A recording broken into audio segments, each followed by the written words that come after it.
Aujourd'hui, nous allons voir ce que la fête de la récolte nous apporte concrètement quand nous l'observons. C'est ainsi que le titre de cet enseignement ce matin est « La fête de la récolte prépare la récolte à venir ». Vous savez, quand vous avez un champ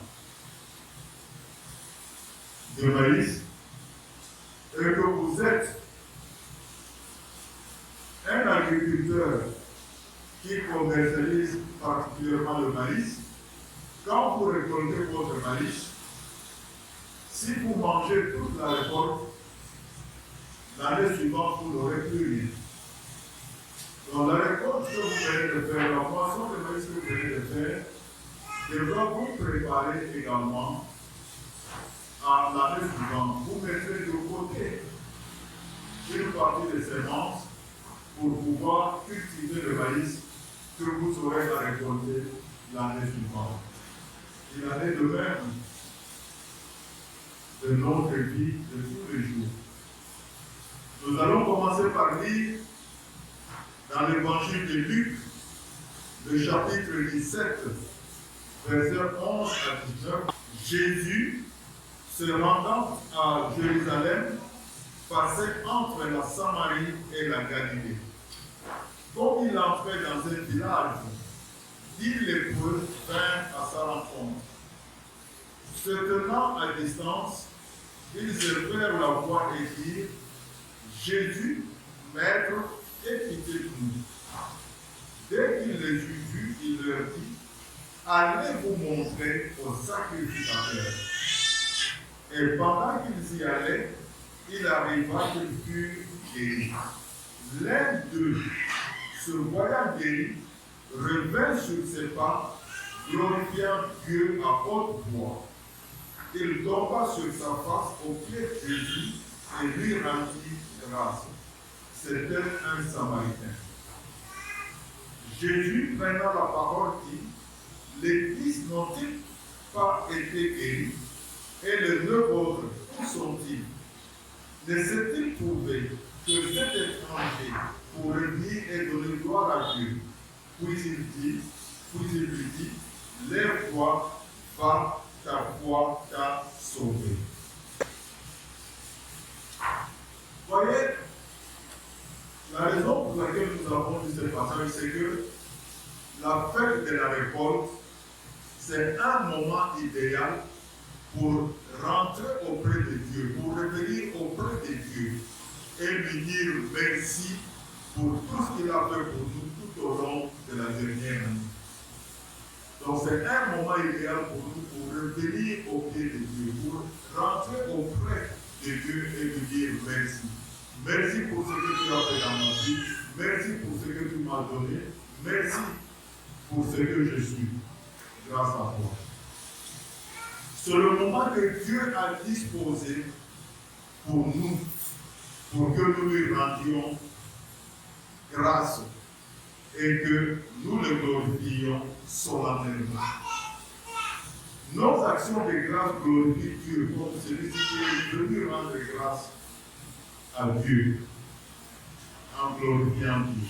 Donc nos actions de grâce glorifient Dieu. Et quand nous disons merci à Dieu pour tout ce que Dieu a fait pour nous, nous disposons Dieu à faire davantage, à faire encore plus pour nous. Nous voyons clairement l'exemple de ces 10 lépreux. Tous les 10 lépreux qui ont demandé à Jésus d'avoir pitié d'eux et de les guérir, tous avaient la foi pour être guéris. C'est pour ça qu'ils sont allés auprès de Jésus, lui ont demandé d'avoir pitié d'eux. Ils lui ont demandé la guérison parce qu'ils croyaient fermement que Jésus allait les guérir. Donc la foi, tous l'avaient. Et comme ils avaient la foi pour être guéris, tous ont été guéris. Ce qui montre qu'ils avaient la foi, c'est quoi? Jésus ne leur a pas dit je vous guéris. Il leur a dit allez vous montrer au sacrificateur. Or, un lépreux ne pouvait pas se présenter devant le sacrificateur. Un lépreux ne pouvait se sacrificateur qu'après qu'il avait été guéri de sa lèpre. Et là, Jésus leur dit, allez vous présenter au sacrificateur. Et tous les 10, sans hésitation, sont partis pour aller se présenter au sacrificateur. Ce qui signifie que tous les 10 avaient la foi pour être guéris. Et tous les 10 croyaient fermement qu'ils seraient guéris. Et en conséquence, à cause de cette foi-là, tous les 10 ont été guéris. Mais ils n'avaient que cette foi de guérison. Jusque-là. Donc, ils sont tous partis sans hésiter et à court de l'autre, ils ont tous été guéris.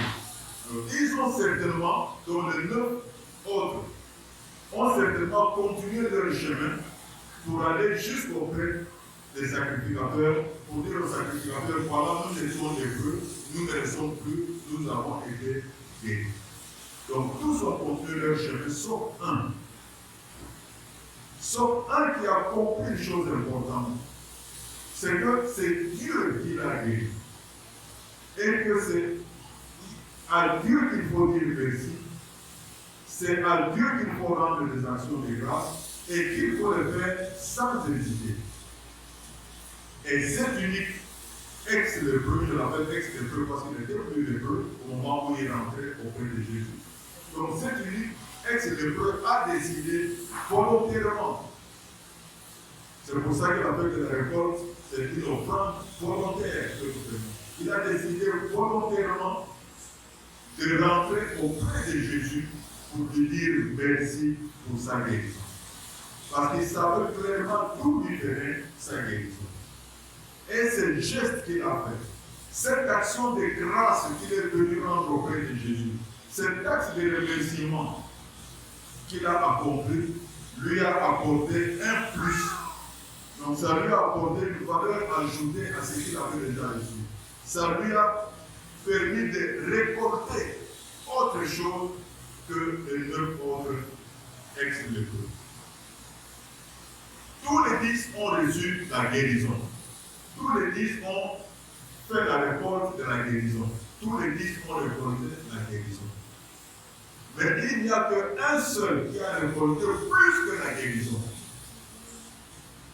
Il a récolté en plus le salut.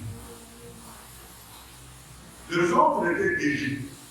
Mais quel était leur devenir futur? La Bible ne le dit pas. Mais si la Bible nous dit que le 10e a eu le salut, ça signifie que les 9 autres n'ont pas eu le salut. Et le salut était une récolte très très importante. Parce qu'il lui permettait de sauver son âme.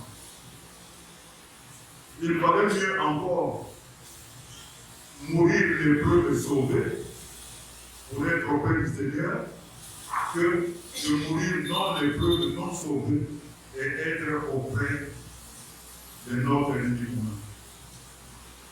Donc celui-là à cause des actions de grâce qu'il a faites, à cause de l'acte de remerciement, il a récolté plus que les 9 autres qui n'ont pas fait cet acte de remerciement. Donc tous les 10 ont récolté la guérison, 9 se sont arrêtés au niveau de la guérison, un est rentré dire merci au Seigneur et il a récolté en plus de la guérison le salut. Donc il a récolté plus que ce que les autres ont récolté. Et c'est ce que Dieu nous demande de faire. Nous avons récolté ses bénédictions, nous avons récolté sa protection, nous avons récolté sa grâce tout au long de l'année que nous sommes en train de terminer. Et à la fin de l'année, il nous donne l'occasion de revenir auprès de lui pour lui dire merci pour toute cette récolte que nous avons. Et c'est à nous maintenant de décider si nous voulons récolter plus ou si nous voulons nous arrêter au niveau de la récolte qui nous a déjà. Genèse chapitre 8, verset 22, une parole qui a été prononcée par Dieu lui-même à Noé, à après le déluge. Dieu dit ceci, tant que la terre subsistera, le semail et la moisson, le froid et la chaleur, l'été et l'hiver, le jour et la nuit ne cesseront point. Les actions de grâce, ce sont des semences que nous apportons dans le champ de Dieu. Ainsi, faire des actions de grâce constitue une semaille. Donc, faire des actions de grâce, c'est semer. Donc, nous semons dans la maison de Dieu. Or, Dieu nous dit que les semailles et les récoltes ne cesseront point tant que la terre subsistera. Et nous savons que la terre subsiste parce que nous sommes sur la terre. Nous sommes en train de vivre. Donc, les offrandes que nous donnons à Dieu à la fin de la récolte, en reconnaissance de tout ce qu'il a fait pour nous au cours de l'année, c'est une semence que nous semons dans le champ de Dieu. C'est une semence que nous semons dans le royaume de Dieu. Et Dieu lui-même nous dit clairement que le semail et le poisson ne cesseront point. Ce qui signifie que quand nous semons dans son royaume, nous moissonnerons aussi. Parce que c'est lui-même qui le dit. Si nous semons, nous ne pouvons que moissonner. Si nous semons quelque chose de mal, nous moissonnerons quelque chose de mal. Si nous semons quelque chose de bien, nous moissonnerons quelque chose de bien. Donc quand nous faisons des actions de grâce à Dieu, à la fin de la récolte, nous sommes en train de préparer en fait notre prochaine moisson. Donc, nous avons eu à récolter les bénédictions de Dieu, la protection de Dieu, l'amour de Dieu, la grâce de Dieu tout au long de l'année. Maintenant, à la fin de l'année, nous venons semer des actions de grâce dans sa maison. Nous venons semer des actions de grâce dans son royaume. Nous venons semer des actions de grâce dans son champ.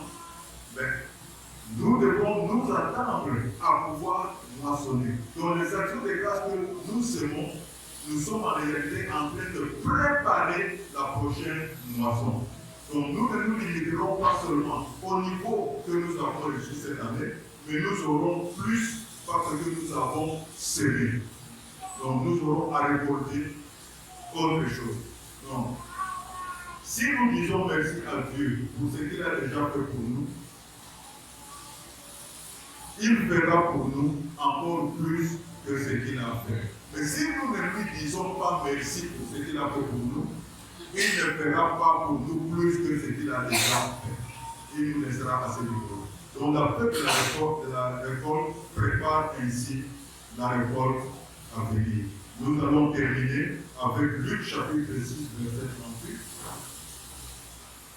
38. Luc chapitre 6, verset 38. Donnez et il vous sera donné, on versera dans votre sein une bonne mesure, serrée, secouée et qui déborde. Car on vous mesurera avec la mesure dont vous vous serez servi. Si tu t'es servi d'un gobelet, on te mesurera avec le gobelet. Si tu t'es servi d'un seau, on te mesurera avec le seau. Si tu t'es servi d'une cuillère, on te mesurera ce qu'il faut te donner avec une cuillère. Ça signifie quoi? Ça signifie que le volume de notre récolte dépend en partie, mais très largement, de nous. C'est nous qui déterminons si nous voulons avoir une petite ou une grosse récolte à venir. Donc la récolte de l'année prochaine dépend de notre semaille de cette année, de nos actions de grâce de cette année. Si nous semons peu, nous récolterons peu. Si nous semons beaucoup, nous récolterons beaucoup. Donc, vous récoltez en fonction de ce que vous avez semé. Donc, si nous voulons avoir une grosse récolte à venir, nous devons semer des actions de grâce de grande taille, des actions de grâce de grand volume, des actions de grâce de grande dimension. Donc, parce que nous récoltons toujours plus que ce que nous avons semé. Mais ce plus-là dépendra de la quantité que nous avons semé. Celui qui a semé un sac récoltera plus d'un sac, c'est vrai. Mais celui qui a semé un sac ne récoltera pas plus que celui qui aura semé 3 sacs. C'est comme ça. C'est de ça qu'il s'agit. Donc, si nous voulons obtenir de Dieu de grandes bénédictions débordantes l'année prochaine, nous devons d'abord donner à Dieu qui nous doit comprendre à la fête de la récolte de cette année. Parce que la fête de la récolte prépare la récolte à venir.